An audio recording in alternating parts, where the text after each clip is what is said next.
कैसी असे. अशा प्रकारे प्रत्येकाच्याच मनात महाराजांच्या बद्दल एक प्रकारचं कुतूहल असतं आणि असंच कुतूहल असतं महाराजांच्या वंशावळीबद्दल देखील. म्हणजे शिवाजी महाराजांच्या नंतर काय झालं, कुणी कुणी राज्य केलं आणि आज सातारा आणि कोल्हापूर या ठिकाणी दिसणारी छत्रपतींची दोन घराणी शिवाजी महाराजांशी कशा प्रकारे संबंधित आहेत हा प्रश्न देखील प्रत्येकाला पडतो.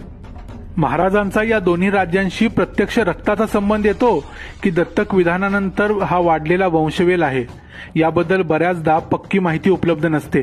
तर आजच्या या व्हिडिओमध्ये आम्ही तुम्हाला सांगणार आहोत छत्रपती शिवाजी महाराजांचा सातारच्या गादीशी असणारा संबंध आणि शिवाजी महाराज ते उदयनराजे भोसले असा प्रवास कसा झाला ते.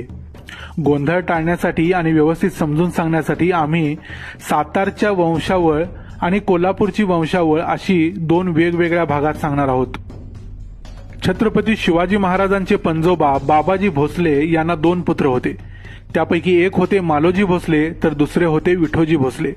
मालोजी आणि विठोजी दोघेही आपल्या पराक्रमाने निजामशाहीमध्ये उच्च पदावर पोहोचले. मालोजी आणि विठोजी भोसले यांच्याकडे इंदापूर, जुन्नर, चाकण, श्रीगोंदा, वावी अशा प्रांताची देशमुखी होती. यापैकी मालोजी भोसले यांचे पुत्र म्हणजे शहाजीराजे भोसले. शहाजीराजांनी तर निजामशाहीसाठी खूप मोठा पराक्रम गाजवला आणि त्यानंतर काही काळासाठी विजापूरच्या आदिलशाहकडे देखील नोकरी पत्करली. पुणे, सुपे, चाकण, इंदापूर या प्रांताची मोकाजदारी शहाजीराजांच्याकडे होती. शहाजीराजांचे दोन पुत्र होते. एक पुण्यश्लोक छत्रपती शिवाजी महाराज स्वतः आणि दुसरे म्हणजे त्यांचे मोठे भाऊ संभाजी महाराज. ही होती बाबाजी भोसले ते छत्रपती शिवाजी महाराज यांच्यापर्यंतची वंशावळ. छत्रपती शिवाजी महाराजांना दोन पुत्र होते हे तर आपण जाणतोच. याशिवाय त्यांना 6 मुली देखील होत्या. शिवाजी महाराजांचे दोन पुत्र होते छत्रपती संभाजी महाराज आणि छत्रपती राजाराम महाराज. शिवाजी महाराजांच्या मृत्यूनंतर छत्रपती संभाजी राजांनी 1680 ते 1689 या काळात राज्यकारभार सांभाळला.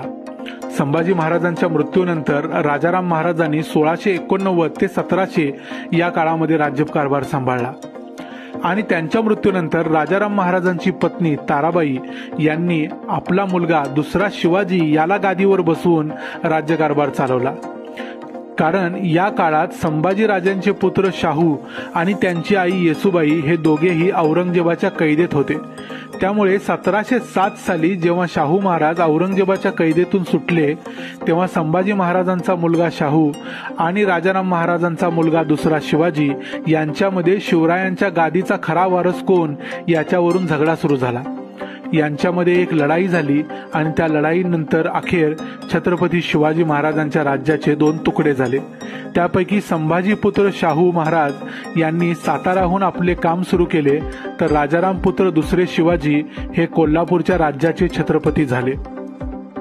छत्रपती संभाजी महाराजांचे पुत्र शाहू यांनी 1708 साली स्वतःला राज्याभिषेक करून घेतला आणि त्यानंतर 1749 पर्यंत पुढच्या 41 वर्षात मराठा साम्राज्य बंगाल, दिल्ली, पंजाब, राजस्थान इथपर्यंत नेऊन पोहोचवले. पण शाहू राजांना कोणीही पुत्र नव्हता. त्यावेळी कोल्हापूरच्या दुसऱ्या शिवाजी राजांचा मुलगा ज्याचे नाव होते रामराजा याला शाहू महाराजांनी दत्तक घेतले आणि सातारची गादी पुढे चालू राहिली. इथं असा प्रश्न पडू शकतो की कोल्हापूरच्या दुसऱ्या शिवाजी राजांचा मुलगा कोल्हापूरचा राजा न होता सातारला दत्तक म्हणून का आला. तर याचं उत्तर असं आहे की मधल्या काळात कोल्हापूरमध्ये राज्यक्रांती होऊन दुसऱ्या शिवाजी राजांनाच कैदेत टाकण्यात आलं. याचा इतिहास पुढच्या भागात थोडक्यात आम्ही जरूर सांगू. तर या रामराजांनी 1749 ते 1777 पर्यंत राज्य केलं. खरं तर या काळात राज्य मुख्यत्वे करून पेशव्यांच्याच हातात राहिलं.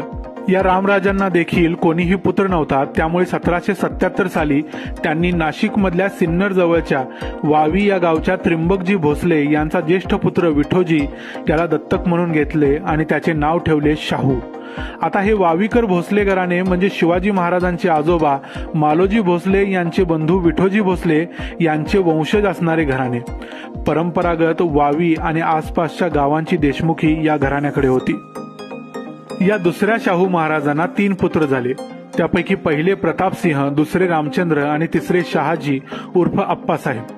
1808 साली या दुसऱ्या शाहू महाराजांच्या निधनानंतर त्यांचे पुत्र प्रतापसिंह महाराज हे सातारचे छत्रपती झाले. या प्रतापसिंह महाराजांनी 1808 ते 1839 पर्यंत राज्य केले. पेशव्यांच्या बरोबरचे संघर्ष तसेच आपल्या राज्यातली अनेक विकास कामे